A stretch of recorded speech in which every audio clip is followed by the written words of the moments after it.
It was supposed to be just another lazy Tuesday. The kind of afternoon where you kick back with a lukewarm soda, binge something trashy on Netflix, and ignore all responsibilities with the skill of a professional procrastinator. That was the plan.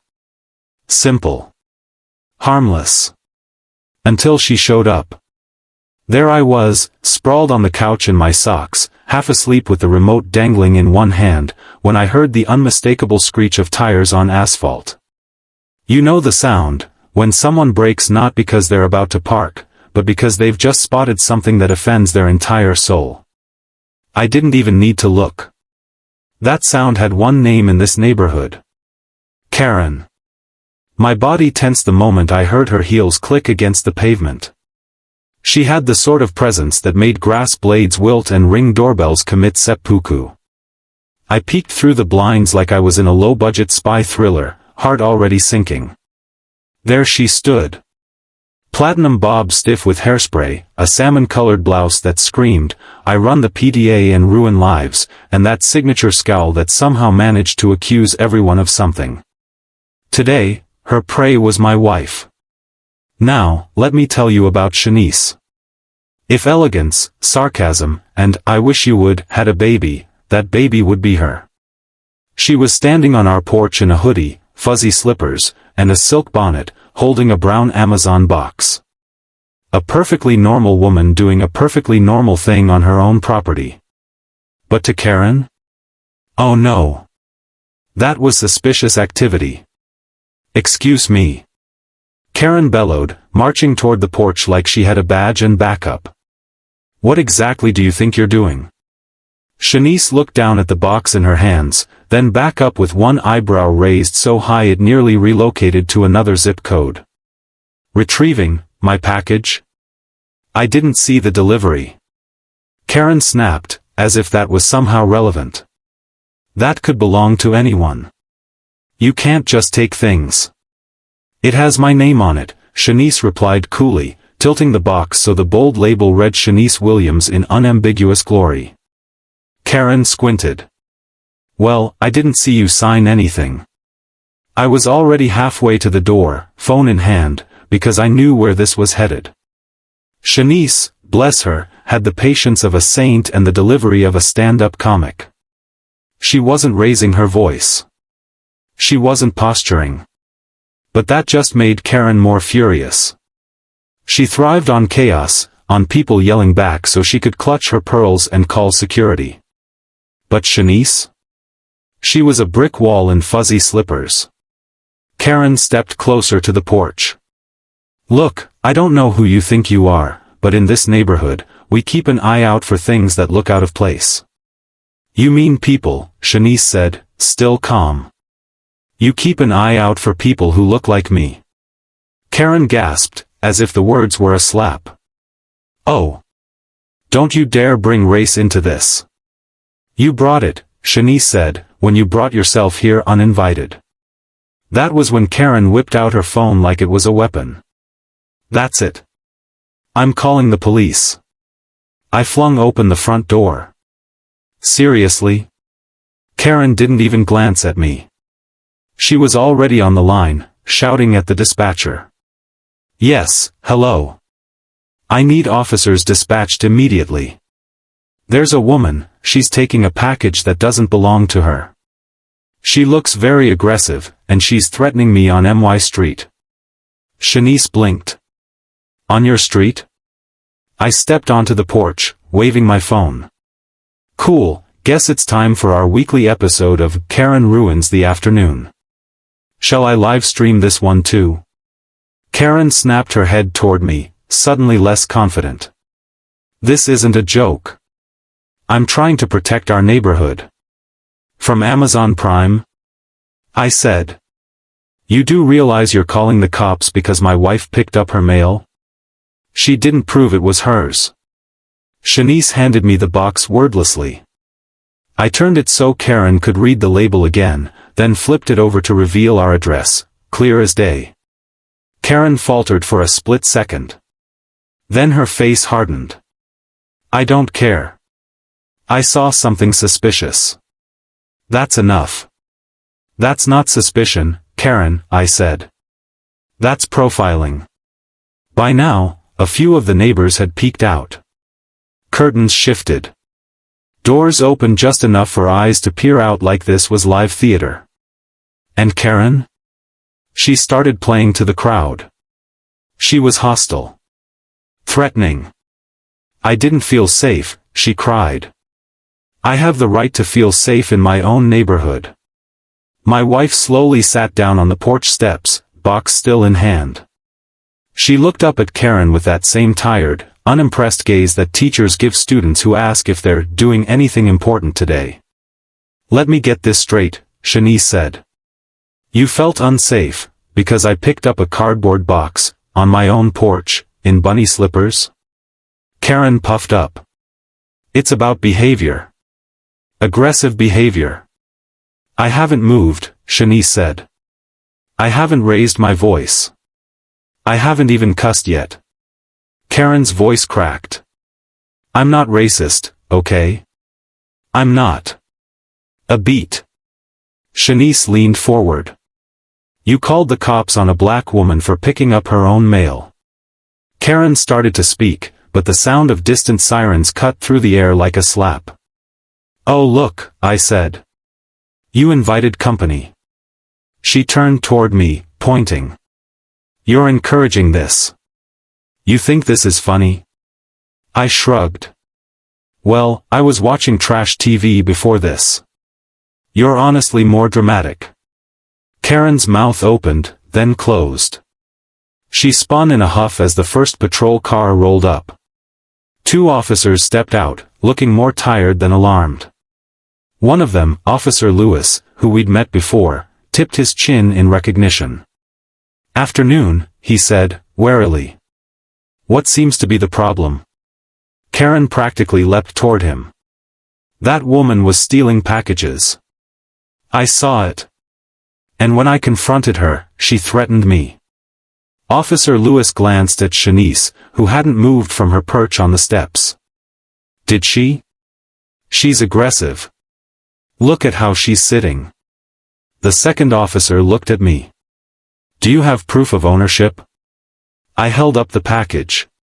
Address. Name. Order receipt in my inbox.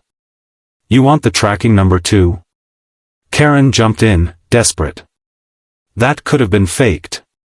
She forged it.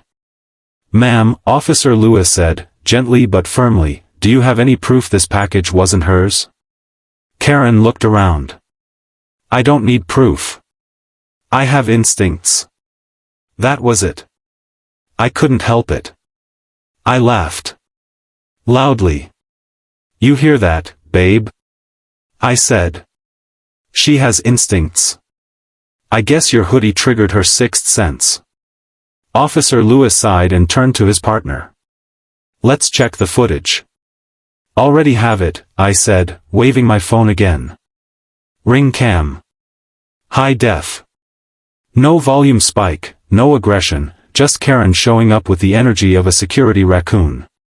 He took the phone, watched the video silently. Passed it to his partner. They shared a look. Karen's expression crumbled in slow motion. Well, she asked. Are you going to arrest her or not? No, ma'am, Officer Lewis said. No crime was committed here. But I felt unsafe. You created the confrontation, he said. You approached her. On her property. Karen's hands curled into fists. This is why neighborhoods go downhill. Another neighbor had emerged, Mr. D'Angelo, 2 doors down, white guy in his 60s, the type who keeps a lawn better trimmed than most military haircuts. He looked Karen dead in the eye and said, Karen, go home. Her mouth dropped open. Excuse me? You're embarrassing yourself, he said, then nodded to us. I saw everything from my window. They didn't do anything wrong. Karen looked around, expecting backup, allies, anything. But the doors had closed. Curtains were drawn. She was alone. For a moment, there was nothing but the sound of birds chirping and a neighbor's wind chimes. Karen turned slowly, like she wanted to say something devastating. But instead, she just stormed off, muttering something about needing better neighbors. The officers gave us nods and left without incident. Shanice stood, dusted herself off, and handed me the box. "Well," she said, "that was stupid." I kissed her on the forehead. "Welcome to suburbia." She looked toward Karen's house. "You know she's gonna try something again, right?" "Oh, I know," I said, stepping back inside. "But this time? We'll be ready." And just like that, the door closed behind us. But the story? Oh, that was just getting started. The next morning, our porch was strangely quiet. No Karen. No dramatic accusations. Number 911 calls echoing through the cul-de-sac. Just sunlight hitting the bricks and the faint hum of the neighbor's lawn mower in the distance. Peaceful. Too peaceful. Shanice sipped her coffee like a war general waiting for the next move. She didn't trust silence, not from Karen. Not after the theatrics of yesterday. "It's always calm before the dumb," she said, her eyes scanning the street. She wasn't wrong. Because by noon, the neighborhood message board lit up like a Christmas tree on caffeine. Post after post flooding the feed. Alert, suspicious activity near mailbox on Evergreen Lane. Woman seen taking package. No delivery truck in sight. Be on the lookout. Package thieves may be targeting our neighborhood. And the crown jewel, courtesy of KJ Safe Streets. I never want to wrongly accuse, but if we let people take packages without oversight, we're inviting chaos. Shanice laughed so hard she nearly dropped her coffee. Did she just call me chaos? I scrolled through the replies, each one worse than the last. Neighbors chiming in with vague fear-mongering. "I saw someone unfamiliar jogging yesterday. Looked suspicious." Or, "This is why we need stricter HOA enforcement." And nestled deep in the comments, Karen's digital fingerprints were all over the place, paranoid tone, passive-aggressive emojis, and the phrase, "Some people just don't respect boundaries," used like a war cry. "She's turning us into a neighborhood threat," I muttered, jaw clenched. "She's building a narrative." "She's building a fantasy," Shanice corrected. "But the real problem? People are buying into it." And just like that, our peaceful suburb turned into a microdrama reality show. 2 days later, we received an email from the Homeowners Association. No greeting. No pleasantries. Just a stern message about recent community concerns, a reminder to respect community mail protocols, and a warning to avoid confrontational behavior. Shanice stared at the email for a full minute in disbelief. "I'm sorry," she finally said, "are they suggesting I was confrontational because I picked up a box?" I replied, "Guess they think existing while black counts as starting a riot." She shook her head, furious and amused all at once. I could be wearing a choir robe and carrying a Bible, and Karen would still call me a threat. We decided to request a meeting with the HOA. Just to clear the air. Because we're those kind of people, optimistic enough to think logic still works in suburbia. The meeting was held in the clubhouse, which smelled like lemon disinfectant and bad decisions. Karen was already there, perched in the center like a judge on American Idol, Neighborhood Watch Edition. Her arms were crossed, her expression sharp enough to slice cheese. "Glad you could join us," she said with the sweet tone of a woman who's never meant a word of kindness in her life. The HOA president, Jim, retired dentist, big on rules, allergic to eye contact, started the meeting with the usual nonsense. "We just want to make sure everyone feels heard, and that our community remains a safe, respectful place." Shanice replied, "Then maybe stop listening to one woman's delusions and start checking your facts." Jim cleared his throat like her honesty gave him hives. Now, there's no need for hostility.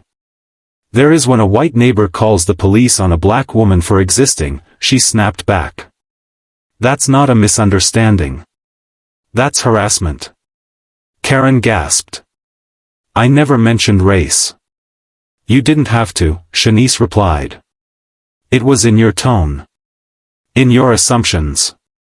In the way you described me as aggressive for holding a box.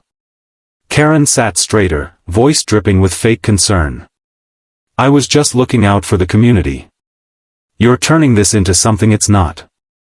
I leaned forward. You literally posted about it on the neighborhood app.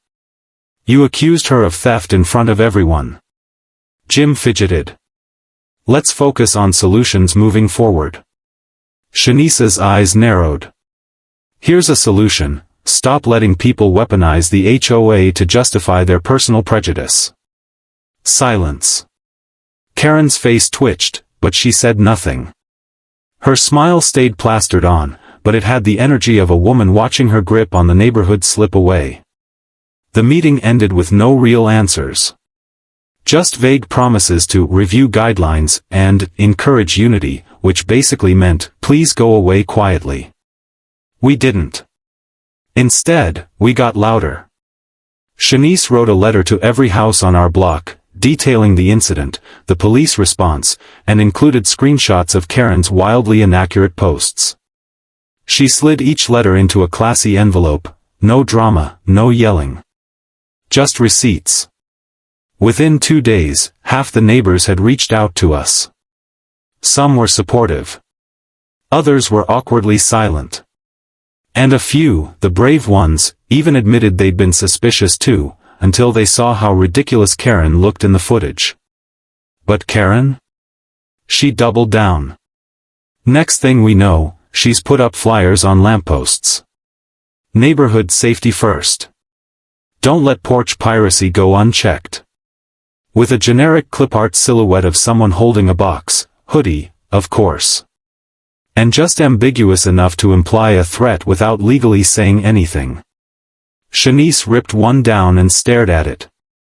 She made propaganda. She literally printed propaganda. I held up another one. Is this clip art supposed to be you? It's a hoodie. She thinks that's a crime. Karen wasn't done. She started walking her dog, an angry little fluff named Muffin, twice as often. Always past our house. Always staring. Sometimes filming on her phone like she expected Shanice to vault over the fence with a crowbar and rob our own mailbox. It got worse. One evening, Shanice went out for a jog. Just a jog. Tank top, earbuds, water bottle, nothing unusual. Karen followed her in her car for 3 blocks, slowly, pretending to check her phone. When Shanice stopped and turned around, Karen drove off like a cartoon villain. I wanted to scream. To knock on her door and ask her what reality she thought she lived in. But Shanice? She was tired of being calm. That night, she stood in front of the Ring camera and spoke directly to it. Hey Karen. Since you like watching us so much, I figured I'd give you something to actually look at. Here's me. Existing. Jogging. Picking up mail. Breathing. Not a crime. Not suspicious. Not a threat. Just a woman in bunny slippers, trying to live. She posted the video online. It got traction. Not viral yet, but the comments flooded in. People from other cities, other suburbs. Folks who'd lived through their own Karen stories. The video struck a nerve. And for the first time, I saw it, the shift. Karen stopped walking her dog past our house. She still posted online, but now in careful language, legal-sounding disclaimers, and weird disclaimers like, in accordance with First Amendment rights. Her flyers stopped showing up. But then came the bomb. We received an official notice from the HOA, a citation. Violation of community decorum, filming neighbors without permission. Shanice read it aloud and then burst out laughing. They're citing me for ring cam footage? They're scrambling, I said. She's getting to them. She's using the HOA as her personal army, Shanice said. But she doesn't realize something. What? Shanice smiled. Not the sarcastic one. The calculating one. She picked the wrong woman with the wrong Wi-Fi connection. Because the fight wasn't just happening on our porch anymore. It was about to go everywhere. The day after the citation, Shanice was unusually quiet. She sat on the couch with her laptop, fingers steepled like a chess master staring down a 100-move endgame. Her brows were knitted together, her eyes scanning every folder on her desktop like she was hunting for gold. I knew that look. It was the same one she had when she found the hotel manager who lost our reservation and still charged us a cancellation fee. The man refunded us, offered 2 free nights, and probably still wakes up with cold sweats. What are you planning? I asked. She didn't answer at first. Just clicked one folder, then another. Then, without looking up, she said, I'm going to show her what a real problem looks like. The tone was casual. The implication? Not so much. Shanice spent the next 4 hours assembling what she called the Karen highlight reel. A beautifully crafted digital symphony of ring footage, cell phone captures, screenshots of Nextdoor posts, HOA letters, and even audio from her jog when Karen followed her in that budget rental car. Every incident, time-stamped. Every quote, captioned. Set to dramatic music and lightly seasoned with sarcasm. When I saw the first cut, I almost choked on my soda.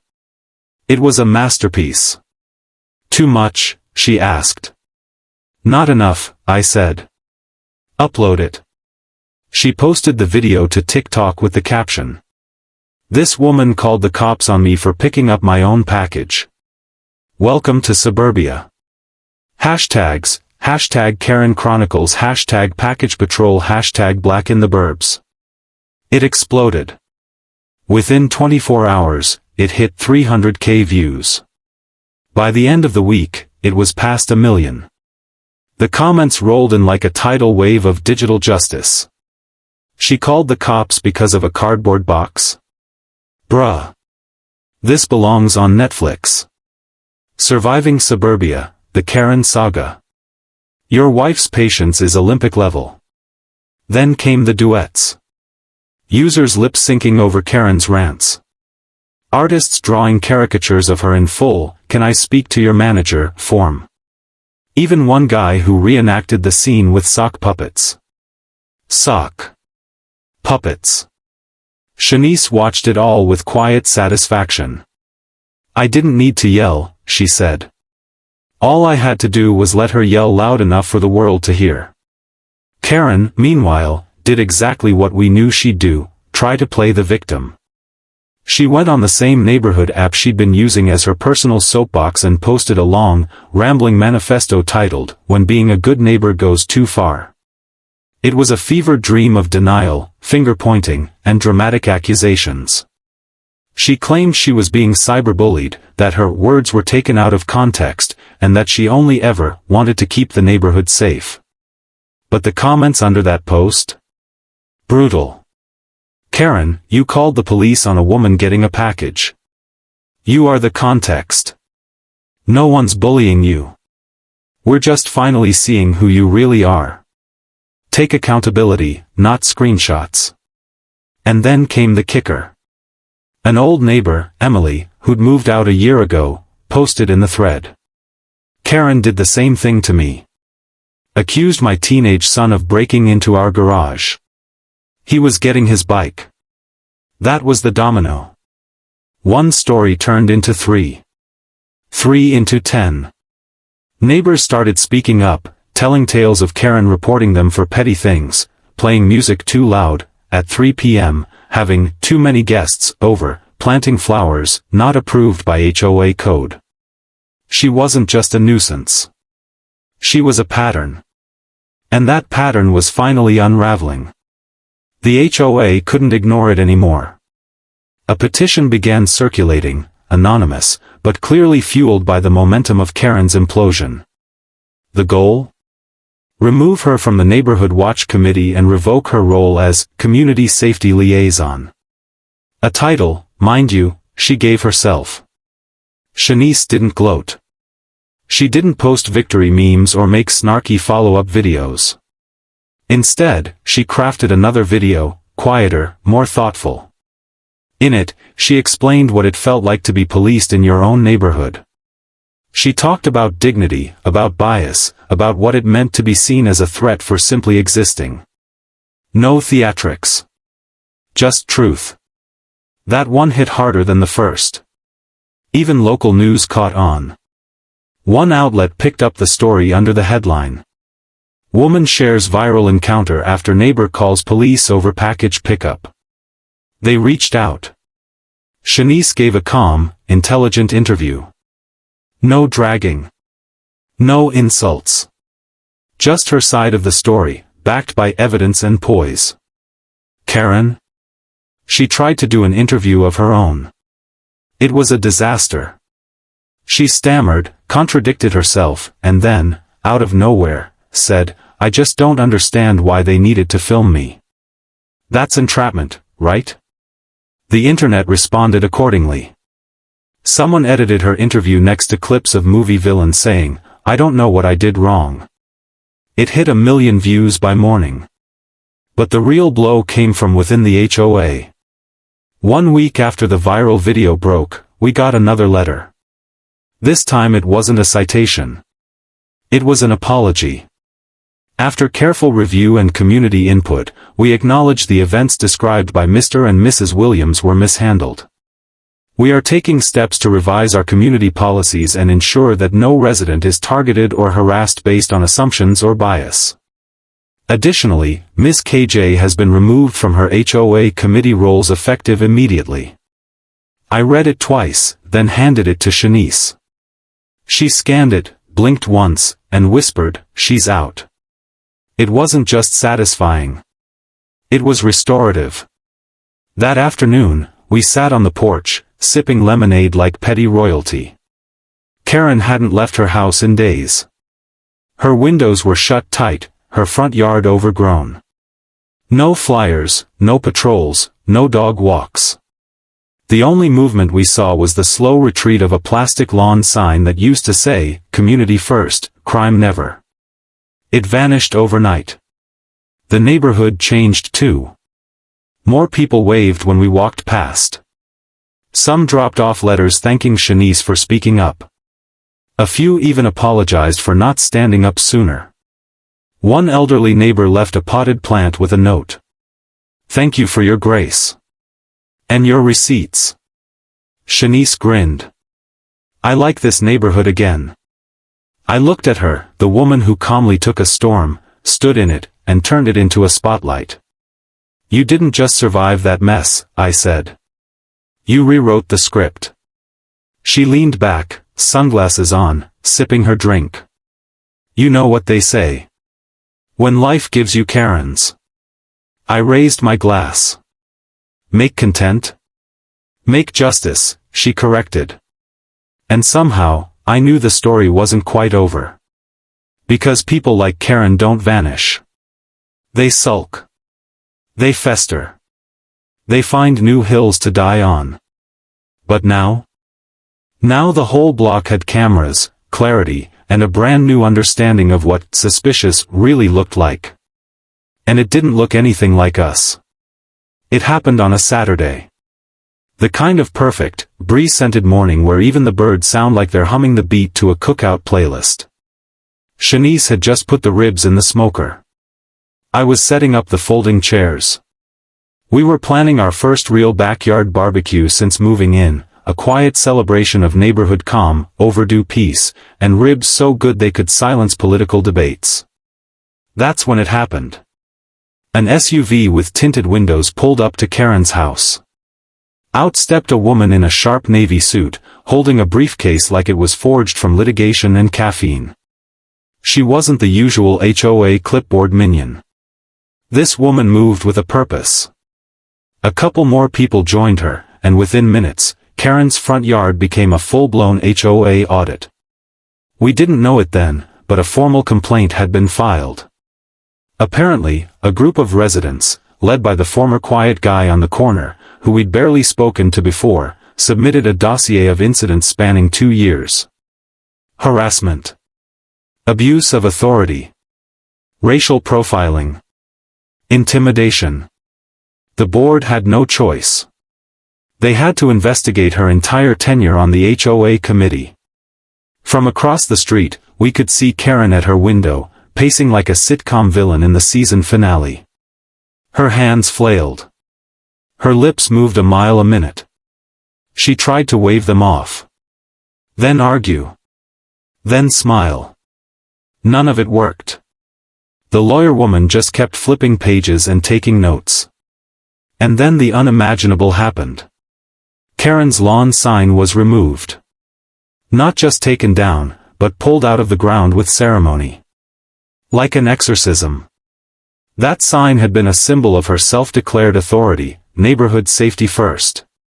And seeing it tossed into the back of someone's trunk felt like poetic cinema. It was her throne being dismantled. Her kingdom crumbling one passive-aggressive stake at a time. We didn't cheer. We didn't gloat. But we did bring out extra folding chairs and turn the music up just enough to underscore the moment. Later that afternoon, we got the letter. Official. Sealed. Delivered to our mailbox like a karmic dessert platter. Inside was the board's final ruling. Karen had been permanently removed from all HOA activities. Her behavior was deemed harmful, discriminatory, and unbecoming of community leadership. She was also being fined for multiple false reports and abuse of emergency services. Shanice read it once. Then twice. Then again, aloud, just to savor every syllable. She actually got fined, she said, stunned. Like, money. I think I just felt the ancestors smile, I said.